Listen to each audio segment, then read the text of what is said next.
Hello students, इस video में हम जानेंगे स्कूल ऑब्जर्वेशन एक्टिविटी 1 के बारे में। ये आपके इंटर्नशिप की पीडीएफ फाइल में दी हुई है। इसमें आपको क्या करना है, सबसे पहले उस स्कूल का नाम लिखना है जिसको आपने ऑब्जर्व किया है या आप करने जा रहे हैं। दूसरा, वह स्कूल किस प्रकार का है, क्या वह सरकारी स्कूल है, एडेड सहायता प्राप्त स्कूल है, सरकारी सहायता प्राप्त स्कूल है, या वह निजी या प्राइवेट स्कूल है। तीसरा क्वेश्चन है कि स्कूल की लोकेशन क्या है, क्या वह शहर में है, अर्ध शहरी क्षेत्र में है, ग्रामीण या जनजातीय क्षेत्र में है। जिस तरह की उसकी लोकेलिटी है उस पर आप टिक करके यहाँ पर लिख भी सकते हैं कि वह स्कूल कहाँ पर है। इसके आगे आता है क्वेश्चन कि स्कूल में कहाँ से कहाँ तक कक्षाएं लगती हैं। तो जैसे कि मान लीजिए 1ली से 12वीं तक की कक्षाएं और उन कक्षाओं में टोटल कितने विद्यार्थी हैं। अब 5वां क्वेश्चन है एड्रेस ऑफ द स्कूल। तो यहाँ पर आपको स्कूल का पता लिखना है। उस स्कूल को किस बॉडी या बोर्ड द्वारा या काउंसिल द्वारा मान्यता प्राप्त है, जैसे सीबीएसई है, मध्य प्रदेश बोर्ड है, आईसीएसई है, तो आप इस तरह से यहाँ पर मेंशन कर सकते हैं। उसके बाद विशेष रूप से आपको 9th 10th 11th 12th की क्लासेस का डिटेल देना है कि उन क्लासेस में कितने सेक्शंस हैं और उन सेक्शंस में टोटल स्टूडेंट्स कितने हैं। उसके बाद क्वेश्चन नंबर 8 में नॉन टीचिंग स्टाफ और टीचिंग स्टाफ कितना है या कितने प्रकार का स्टाफ है वहां पर, उसका डिटेल आप दे सकते हैं। उसके बाद हम आते हैं ऑर्गेनाइजेशनल स्ट्रक्चर पर। इसमें आपको दिखाना है कि किस तरह का ह्यूमन रिसोर्स है वहां पर और उसका संगठन कैसा है। जैसे कि मान लीजिए प्रिंसिपल, उसके नीचे वाइस प्रिंसिपल और वाइस प्रिंसिपल के अंडर में है एचओडीज, प्राइमरी का हेड, मिडिल का और हायर सेकेंडरी का हेड, उनके अंदर कितने टीचर हैं। इस तरह का आप स्ट्रक्चर यहाँ पर बना सकते हैं इस पेज पर। अब हम जानते हैं स्कूल के फिजिकल एनवायरनमेंट के बारे में, स्कूल एनवायरनमेंट को कैसे ऑब्जर्व करना है। सबसे पहले आपको एक नजर में देखना है कि स्कूल की लोकेशन क्या है या स्कूल के जो फिजिकल एनवायरनमेंट है उसको डिस्क्राइब करना है कि वह कहाँ पर है। आप देखेंगे कुछ स्कूल शहर में घनी बस्तियों के बीच में होते हैं, कुछ स्कूल गांव में होते हैं, कुछ स्कूल शहरों में भी शांत जगह पर होते हैं, या कुछ स्कूल ऐसे होते हैं जो शहर के बीच में तो है लेकिन स्कूल के अंदर बहुत ही हरा भरा उसका एनवायरनमेंट होता है और बहुत जगह होती है, मैदान होता है वहां पर, और स्कूल के अंदर बहुत ही शांत वातावरण होता है, बाहर भले ही कोलाहल हो। तो आप किस तरह का वातावरण है उस स्कूल में, वो आपको कुछ चंद लाइनों में यहाँ पर डिस्क्राइब करना है। उसके बाद आप देख सकते हैं इन क्वेश्चंस का उत्तर हाँ या ना में आ रहा है, लेकिन आपको उसको विस्तार भी करना है। जैसे कि क्या आपको लगता है कि स्कूल के अंदर इंडोर और आउटडोर एक्टिविटीज में भाग लेने के लिए पर्याप्त जगह है। तो ये आपको लिखना है कि वहां पर इंडोर और आउटडोर एक्टिविटीज के लिए जगह है या नहीं। इंडोर एक्टिविटीज के लिए जगह है तो कौन कौन से स्पेस को इंडोर एक्टिविटीज के लिए यूज किया जा रहा है, और आउटडोर एक्टिविटीज के लिए मैदान है भी या नहीं, तो उसको कुछ लाइंस में यहाँ पर आप डिस्क्राइब कीजिए। उसके बाद नेक्स्ट क्वेश्चन है कि क्या वहां पर खाली जगह है, पेड़ पौधे हैं और हरे मैदान है क्या। तो आप उसको देखिए, ऑब्जर्व कीजिए और यहाँ पर उसको फिल कीजिए। क्या वहां पर क्लास में किताबें रखने के लिए पर्याप्त जगह है। कुछ कक्षाओं में ऑलरेडी अलमीराज होते हैं, कुछ में बेंचेस के नीचे जगह होती है बुक्स रखने की, और कुछ में ये दोनों प्रोविजन नहीं होती है। तो जिस तरह का आपका ऑब्जर्वेशन है आप वो लिख दीजिए कि क्लास में जगह है तो किस रूप में है। आगे के क्या क्लास में इतना स्पेस है कि जितने स्टूडेंट्स हैं वो ठीक से क्लास में अकोमोडेट हो सके, या फिर क्लास का साइज इतना एडिक्वेट है, स्टूडेंट्स के अकॉर्डिंग एडिक्वेट है या नहीं। और वहां पर सीखने के लिए ऑल्टरनेटिव स्पेसेस कौन कौन से हैं, वैकल्पिक स्थान कौन कौन से हैं सीखने के लिए। जैसे कि आर्ट एंड क्राफ्ट रूम्स भी होते हैं स्कूल्स में, और डांस रूम्स होते हैं, म्यूजिक रूम्स होते हैं, कंप्यूटर लैब होती है और साइंस लैब्स होती हैं। तो ये कौन कौन से ऐसे एरियाज हैं जहां पर बच्चे सीख सकते हैं स्कूल में। आजकल तो कॉरिडोर में भी इस तरह से पिक्चर्स को या फिर सीनरीज को लगाया जाता है कि बच्चे चलते चलते भी सीख सकें। सीढ़ियों को भी यूज किया जा रहा है, दरवाजे को भी इस तरह से बंद करते हैं जिससे भी बच्चे रेडियस को सीख सकते हैं। ऐसे कई इमेजेस आप इंटरनेट पे देख सकते हैं। तो आप ये देखिए कि स्कूल में ऑल्टरनेटिव स्पेसेस कौन कौन से हैं और उनको किस तरह से सीखने के लिए यूज किया जा रहा है। अगला क्वेश्चन है कि स्कूल में किस तरह की इंफॉर्मेशन, पिक्चर और वर्क को डिस्प्ले किया गया है। और नेक्स्ट है, क्या जो जानकारी स्कूल में आप देखते हैं क्या वो रेगुलरली अपडेट होती है या बदली जाती है, क्या और बच्चों को वह जानकारी किस तरह की लगती है, क्या वह बहुत ही इंटरेस्टिंग है या बच्चों के लिए बोरिंग है। तो इसको देखकर आप इस पॉइंट में लिखिए। और वह जानकारी कैसी बच्चों को उत्तेजित करती कि बच्चे जाके पढ़े उसको, या फिर बिल्कुल ही नीरस है, उबाऊ है। और नेक्स्ट है, क्या स्कूल में खेल के लिए मैदान है, आउटडोर एक्टिविटीज के लिए। और क्या विद्यालय में व्हीकल पार्किंग के लिए जगह है। और स्कूल में जो स्कूल कैंपस है वो किस तरह से क्लीन किया जाता है, क्या वह रेगुलरली क्लीन होता है। और क्या स्टूडेंट्स रेस्पॉन्सिबिलिटी लेते हैं कि वे अपने स्कूल के वातावरण को साफ रखें।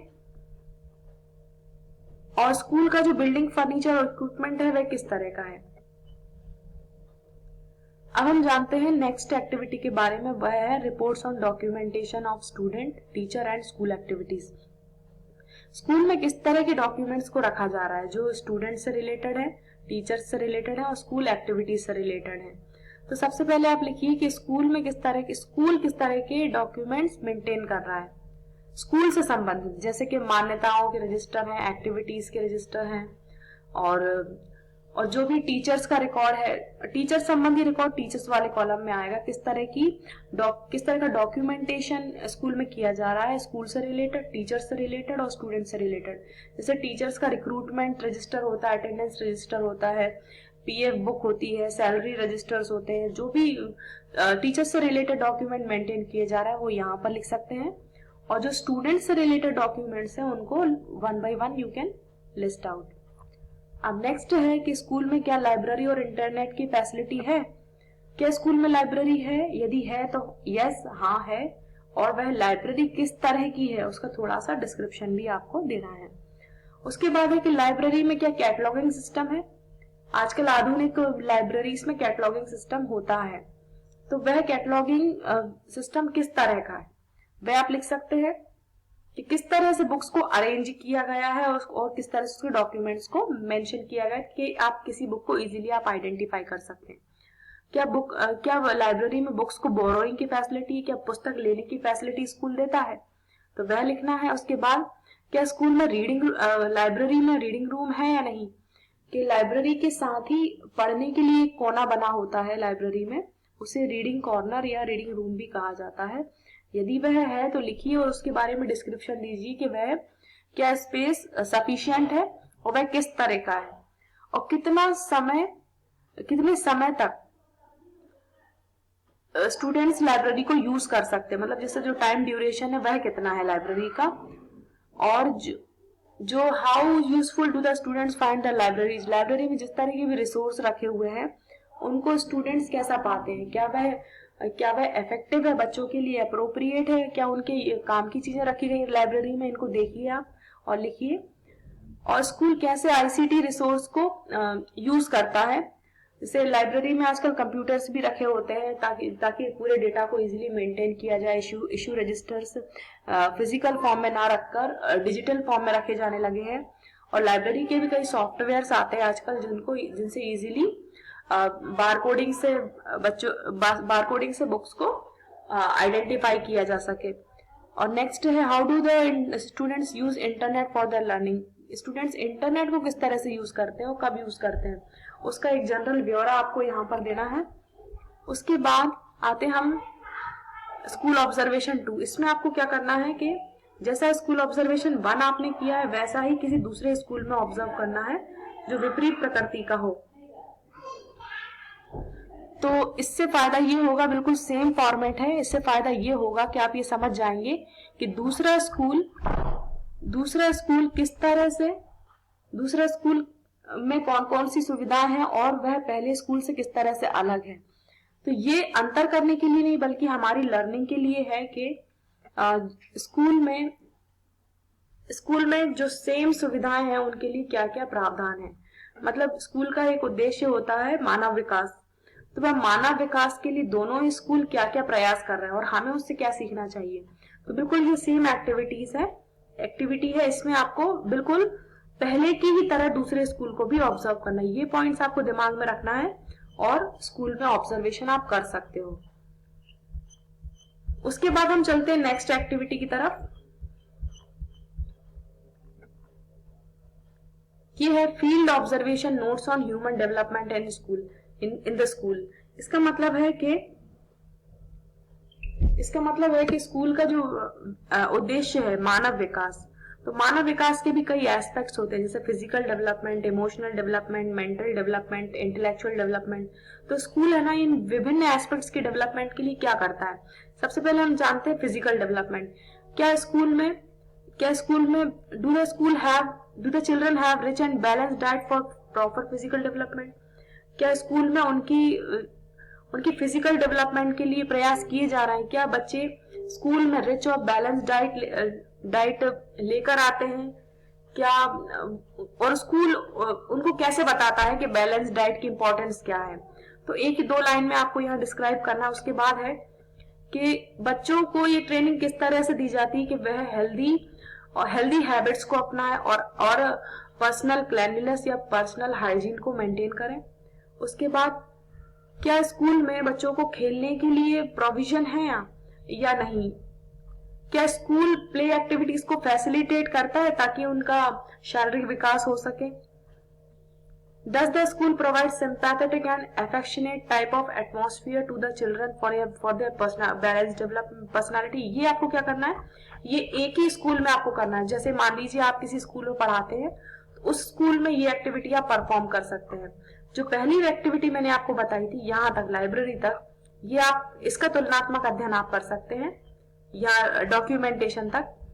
इसके बाद ये आप किसी एक स्कूल में ही कंडक्ट कर सकते हैं। जो ह्यूमन डेवलपमेंट वाली एक्टिविटी है वह आप दूसरे स्कूल, जिस स्कूल में आप पढ़ा रहे हैं वहां पर आप कर सकते हैं।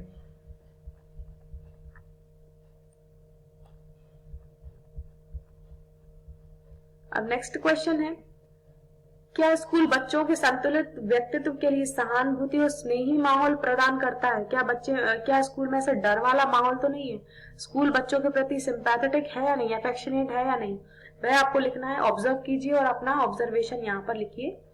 और क्या स्कूल फिजिकल ट्रेनिंग और फिजिकल एजुकेशन पर एम्फेसाइज करता है? क्या बच्चों को sex education, health education provide की जाती है एडोलेसेंट पीरियड में?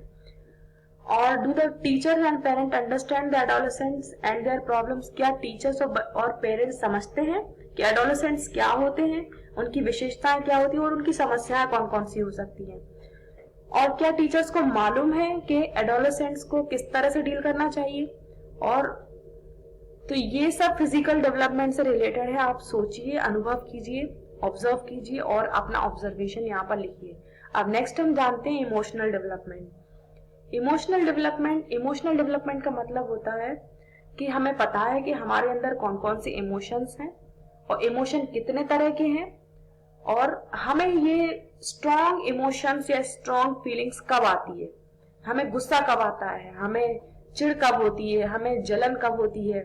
तो हमें पता होना चाहिए कि ये सब इमोशंस होते हैं, ये मेरे अंदर कब आते हैं और मुझे पता चलता भी है कि नहीं, और मैं इनको काबू में कैसे करूं।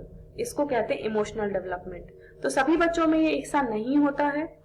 तो इससे संबंधित कुछ प्रश्न हैं कि क्या बच्चों की हेल्प की जाती है कि वे अपने इमोशनल आउटबर्स्ट के जो कारण है उनको ही दूर कर दें।